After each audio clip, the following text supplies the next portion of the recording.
7:14 p.m. Pacific Standard Time. Leland really didn't know how Steffi had gotten this job. She had come out here with Gennaro, her husband, after college, at a time when she was not on speaking terms with her mother, and her relationship with her father was only beginning to mend. Gennaro had looked like Leland, trim with close-cropped, dark hair. This shortly before the hair explosion. Leland's own hair had been almost completely grey then, but there was no mistaking what was going through her mind, however unconsciously. Gennaro was a bit too eager to make an impression. One of those kids determined to look you in the eye when he was talking. Cops took that as a sure sign of a liar, but Leland was in a period of compromise with himself, he thought. And what the hell, a marriage was a step up for Steffi. Even one that was so obviously a first marriage. They were going to California, Gennaro told him. He had an MBA and a couple of remote connections made in college, and he was working with the draft board, as he put it. What the hell, Leland said to himself, figuring his influence with his daughter was non-existent anyway. Now Leland didn't even know if Gennaro was making his child support payments. For a while, he was living with an actress in Malibu, going to all the right parties. And then, a few years ago, Steffi told Leland the guy had a place in Encino, wherever that was, south of the boulevard, which was supposed to mean something too. At the time, according to Steffi, he was trying to be a better father to Judy and Mark. Malarkey, because Leland hadn't heard either one of them mention their father in all the time since. Leland began to hear something faintly as the elevator approached the 32nd floor. The doors rumbled open and he was hit by a blast of thumping disco. Strobe lights flashed against the walls. Jesus, Stephanie wanted him to find her in this. Did she have the kids here too? A half-dozen people had spilled out here into the corridor, holding drinks, passing joints, and writhing to the music. Beyond them, in what looked, in the dark, like the whole southwest quadrant of the building, 50 or 60 adults and teenagers flailed to a sound so loud, so acoustically true, or both, that it made the pre-stressed concrete floor vibrate like the loft of a barn. "Hi," a blonde said. "Merry Christmas. You smoke this crap?" "It's good, Commercial Columbo." "The doctors at the sanatorium told me not to. Do you know Miss Gennaro? She wanted me to meet her here." "Do you know what she looks like?" "I always have. I'm her father." "Jesus, I'm sorry. Excuse me, wait a minute." She ankled out to the middle of the corridor. "You see that door over there? Mr. Ellis's office. The last time I saw her, she was in there with the other big wheels." "Oh, Christ, excuse me. Hey, forget I said that, huh? Please? Tell her Doreen said Merry Christmas and congratulations." "What for?" "This." "What's this?" "You don't know, do you? Mr. Ellis and Miss Gennaro just put over a $150 million deal. Hey, go find out. Let her tell you. Then come back and join the party. We'll take care of you." "I'm too old for your mother." "But not for me, you old fox." He winked and blew her a kiss. "That's Gennaro's father," he heard her say, giggling, when he was supposed to be out of earshot. He didn't look back because he didn't exactly like the way she had said his daughter's name. The desks in the big room had been pushed back against the walls to create the dance floor, and Leland had to elbow his way through the onlookers who were 3 deep most of the way around. Ellis's door led to his secretary's office, but the furnishings here were a big step up from the brightly coloured metal and plastic outside. Thick green carpeting, rosewood walls, and an imitation stained glass ceiling fixture, all for a secretary. Like everybody else, the Claxon executives took advantage of tax-deductible business expense provisions in the Revenue Code to fit themselves out with the kind of accoutrements that would make a pharaoh's jaw drop. The door to the inner office was ajar, but the thumping sound of music vibrating beneath his feet did not let Leland hear anyone on the other side. He rapped his knuckles on the doorframe. "Who is it? Come in!" 3 men turned in their chairs. Steffi, beyond them, on the sofa, leaped to her feet. "Daddy! Merry Christmas! You're just in time." She rushed across the room, hugged him, and kissed his cheek. In his arms, she felt too soft and out of condition to suit him. With her arm around his waist, she turned to the others, who were standing now, and introduced him. Ellis, behind the desk, was in his 40s. The man who was Leland's age was a Texan named Rivers, executive vice president for sales. And the boy in his 20s, Martin Fisher, was Stephanie's new assistant. Rivers was the first to shake his hand. "Welcome, Mr. Leland. A pleasure and an honor. We heard about your accident in St. Louis. Well, it doesn't look like much." Stephanie looked at his forehead. Rivers turned to the boy. "Do you know how many German planes this man shot down?" "Oh, yes." He was looking at Leland, trying to match him to what he had been told of the man standing in front of him. "It's ancient history," Leland said to him. "Your parents don't even remember it." "Not true," Ellis said, stepping in front of the desk, smiling. "Not true at all. Welcome. Perfect timing. This is the biggest day of our lives." He pumped Leland's hand with an unpleasant energy that put Leland off at once. "I heard something about $150 million. "That's right," Ellis said. "It's the biggest contract Claxon has ever done outside of petrochemicals." "We're in the bridge building business, Daddy, in Chile." "Show him that watch," Ellis said to her. "He'll see it later," she said. "I've got a model of the bridge upstairs in my office, Mr. Leland," Rivers said. "Call me Joe. I feel old enough without a grey beard like you treating me like Santa Claus." Or Lucky Lindy, he thought, as images of the past few hours rose in a flurry, stirred like leaves in a wind.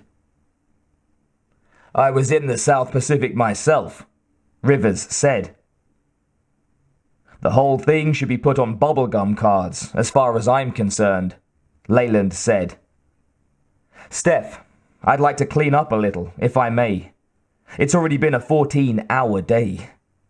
I'd also like to use the telephone." "Something wrong?" Rivers asked. Leland shook his head. He was thinking of the old cop downstairs, but what he had seen on Ellis's desk, a rolled-up dollar bill, made him want to be cautious. "I want to call San Diego." Leland gave Steffi a smile. Something nice happened on the plane. Old goat, she said. You took the through flight to San Diego, didn't you? She won't be home by now. The lady has an answering service or a machine, one or the other. She didn't say so, but I'll bet on it. Being a policeman is like having a sixth sense, isn't it? Rivers asked. More like a way of putting things together, Leland said, not looking at Ellis. Who is this? Stephanie asked, pulling at Leland's jacket. The stewardess. Leland told her. Don't worry, she's older than you. Though not by much. What's this about a watch? I bought myself a present. Why do you call her a stewardess? I usually call them flight attendants. In this context, I wanted it to be clear that I was talking about a woman. The male laughter made her blush. We all hear this, Ellis said.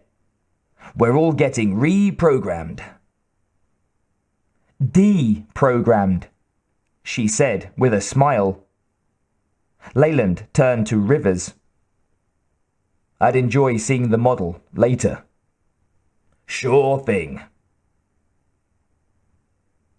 Who Stephanie slept with was her business. She was old enough to know that office intrigues usually led to trouble. But Leland didn't like the idea of cocaine. Beneath his salesman's gloss, Ellis was as grisly a specimen as Leland had ever seen. Stephanie still seemed incapable of learning the lesson of her life, and Leland could only accept the burden of his failure with her. He gave her another hug. I'll use your office. I know where it is. I'll come with you, she said. We weren't doing anything but patting ourselves on the back. She's the one, Rivers said to Leland. She put a lot into this. It wouldn't have gone over without her. That's just great, Leland said.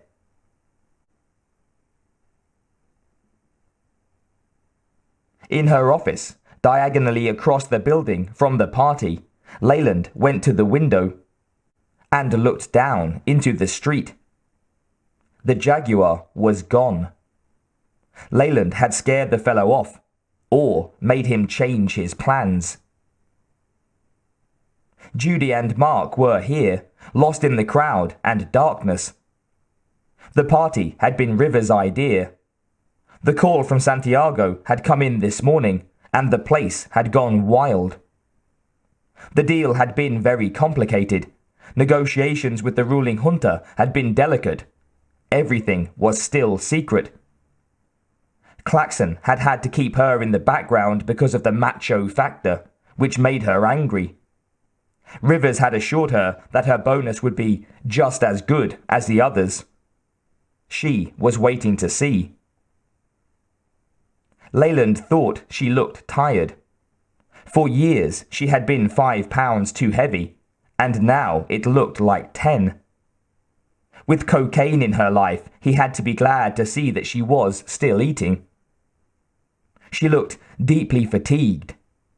Maybe she would be ready to listen to him in a few days. Not now. The first thing he wanted to tell her was how proud of her he was. Dial 9 to get an outside line, she said. You'll find everything you need in the bathroom. I'll see you on the other side of the building. Leland waved.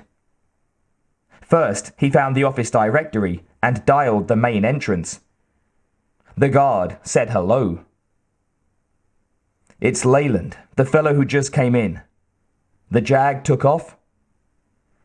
Yeah, well, I put the call in. It can't do any harm. He's probably still right here in the neighborhood, and they'll have an easy one. How's that party up there? Deafening. Have a nice Christmas. Hell, I'll be here working.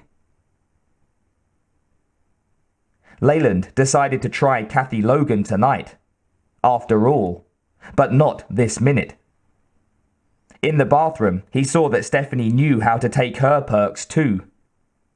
The place was what you expected to find in Milady's boudoir, including shower and fully equipped medicine cabinet. After he helped himself to 2 more aspirin, Leland took off his jacket and tie, opened his collar and rolled up his sleeves. He got out of the harness and put the Browning over his jacket.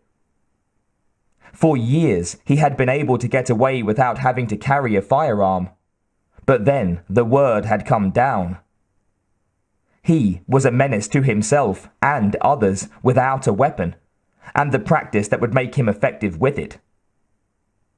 He had always been an excellent shot, but now, even at his age, because of the practice, he was better than he had ever been in his life. Leland didn't want to see too much of the Browning with Ellis so close to his thoughts. The rolled-up dollar bill, evidence of cocaine, made the guy clear. An asshole. The LAPD called them assholes, guys who thought they could keep one step ahead of the system in pursuit of their own desperate satisfactions.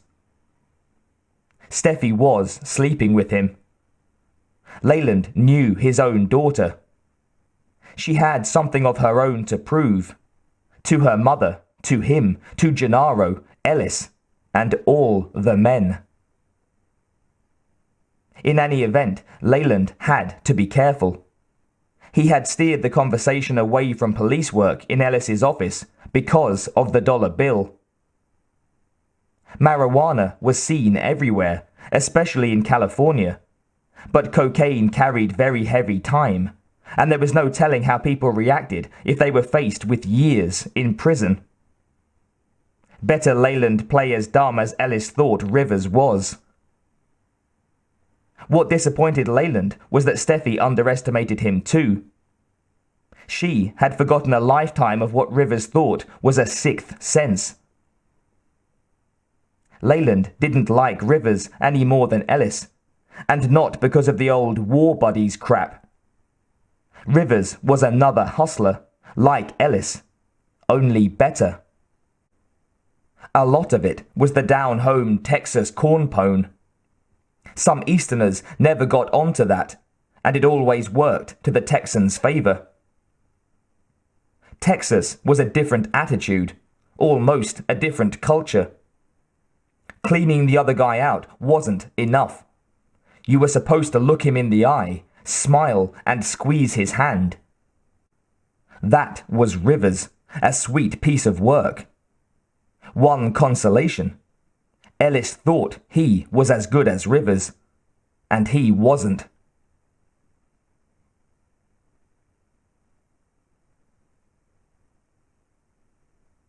Leland was a traveller trying to wake up, and he washed accordingly, with cold water deep into his hairline, careful around the band-aid over his brow, around the back of his neck, up to his elbows. Then he dried vigorously, rubbing to draw the blood up to his skin. He felt better, tired inside, but not yet ready for sleep. Good for hours more. He took off his shoes and socks. In the 60s, the first time he went to Europe on business, he sat next to a German, an executive in the American branch of an optical firm who had crossed the Atlantic over 70 times, going back to the first quarter of the century. Leland said he was working for Ford, doing a study on the economics of shipping parts by air rather than by sea, to reduce the amount of the float tied up in inventory, and then let the old man talk from Virginia to Hamburg. The old man had known Hitler, whom he called a peasant incapable of reshaping an opinion. The way to cross an ocean, he said, of all the methods he had been able to try, remained the dirigible. 100 miles per hour at a height of 1,000 feet, Almost 2 days in the company of real ladies and gentlemen. A wonderful man, full of wisdom. Leland would have lied if he had been asked what he had done in the war. Do you want to know a secret, Mr. Businessman?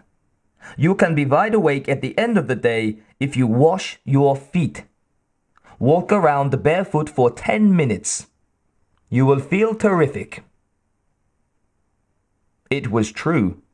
Wriggling his toes, his cuffs rolled up to his knees, Leland carried his daughter's telephone over to the windows, braced it to his knees, dialed 9, then 1, as you had to do in Los Angeles to call long distance, the San Diego area code next, and finally, Kathy Logan's number, which he had already memorized. It rang twice, then there was a mechanical pickup. Hi, this is Kathy Logan. I'm not home right now, but if you'll leave your name and number after you hear the beep, I'll send you your dime back. Or maybe I'll call you. Who are you anyway? Wipe that grin off your face and speak up. Ah, California. Leland was laughing aloud when the tone sounded. Far below, 32 stories down, a truck turned from Wilshire into the side street, then just as quickly into the ramp down to the underground garage under the plaza that surrounded the building. Something turned over in Leland's mind. The truck had been going too fast, but that wasn't it. Kathy, this is Joe Leland, your friend from St. Louis today. Thank you. Tomorrow, build yourself a perfect day. I'm going to call in the evening and ask to see you. I thought we could meet up in San Francisco. Disconnect. The tape had run out. No, there was no dial tone. The telephone was dead. He tapped the cradle button. Nothing. He looked at his watch. 8 o'clock. Maybe the switchboard had an automatic cutoff. There was no point in going outside to call again. It would only add to her confusion. For a while, he stood at the window, staring at the lights on the Hollywood Hills.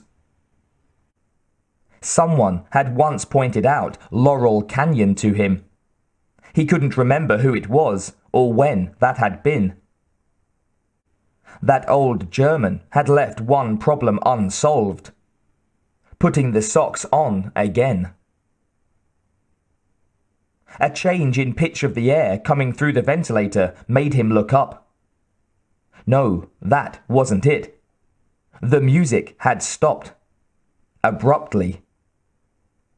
He wondered why he would take notice of it, and then realized what he had wanted to remember about that truck. It was the one he had seen parked on the side street facing Wilshire half an hour ago. No wonder the guy in the Jag had wanted to hide the microphone. The telephone was dead. Leland was going for the Browning when he heard the woman scream.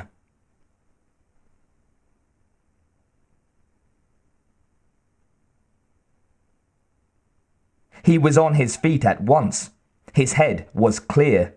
He got into the harness, drew the gun, popped the safety, and snapped the first round into the firing chamber. Leland extinguished the lights and opened the door slowly, as silently as possible. The corridor was empty, but now he could hear a man's voice, sharp but not too far away to be intelligible. Leland had to decide what to do now. His shoes were in the bathroom. If the voice was barking orders to the partygoers, then it was only a matter of moments before his teammates made a search of the rooms on this floor. How many of them were there? The staircase was around the other side of the elevator bank. For a second, Leland would be exposed as he crossed the main corridor. But if people were looking the other way, into the party room, He just might get away with it. The Browning. If he were caught with it, they would be shooting. If he left it behind and they found it, they would come looking for the owner. No time to hide it either. No sense in giving them the chance to get closer to him at all. Not when he was carrying an NYPD badge, whatever its gag origins. Barefoot, the Browning raised, Leland stepped onto the shaved surface of the industrial carpet in the corridor. The voice became louder as Leland neared the elevator bank. He had to get a line on this, if he could, and he had to achieve safety. Some measure of it, at least. He stopped 5 feet before he reached the corner. An accent. Leland could still not make out the words. The accent was faint. The careful, conscious phrasing showed that the speaker had studied the language in school or later. Now, Leland darted across the elevator area to the staircase door. 4 of them, one of whom he recognized. God damn it. God damn it. All armed with the world's best one-man weapon, the Kalashnikov AK-47 assault rifle. Leland shook with rage and self-reproach. He should have done better than this. He waited, catching his breath. If he had been spotted, someone would have shouted. He had to evaluate what he had seen, which was plenty. He had to think. The first obvious point was that he could not take any kind of effective action with the information he had so far. Now he had to make another decision. He opened the door to the staircase carefully, stepped in, and eased the door closed quietly behind him. He went up, his bare feet taking the cool, rough concrete steps lightly, 2 at a time.